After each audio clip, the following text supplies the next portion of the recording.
Senator Duckworth.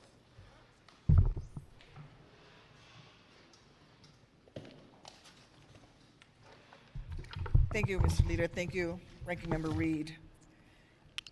Over the past 5 years, American troops stood shoulder to shoulder with the Kurds, retaking ISIS caliphate inch by inch, foot by foot, town by town.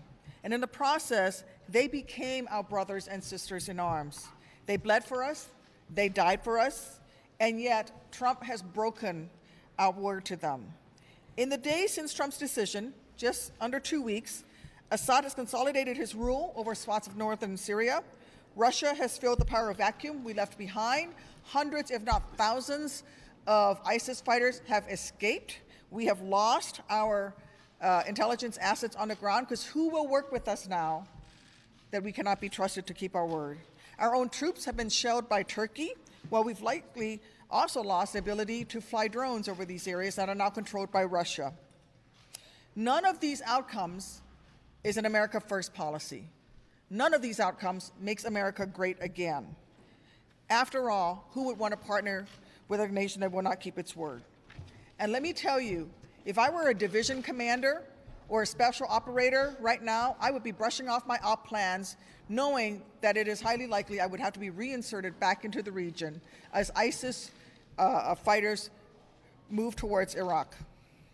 We'll be forced to send more American troops when ISIS raises the black and white flag yet once again.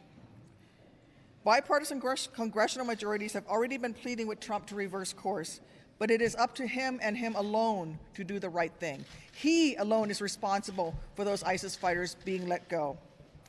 Well, that's going to take more than just a temporary deal with Turkey that handed Erdogan everything he wanted by forcing the Kurds out of their homes. A deal so inadequate that no one can even agree on whether it is a ceasefire or a pause.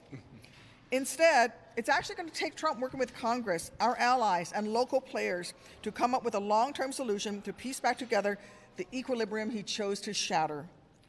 I am tired of Trump wrapping himself in the flag in the morning and then abandoning our troops and our allies and our values by the afternoon.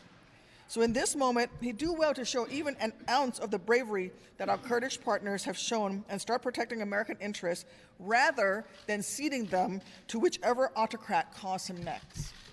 Beautiful. Thank you very much, Tammy. We have two of our military experts here. So we have yes. a combat veteran with great And a valor, combat and we yeah. have an old soldier. Jumped out of airplanes. He's not so old.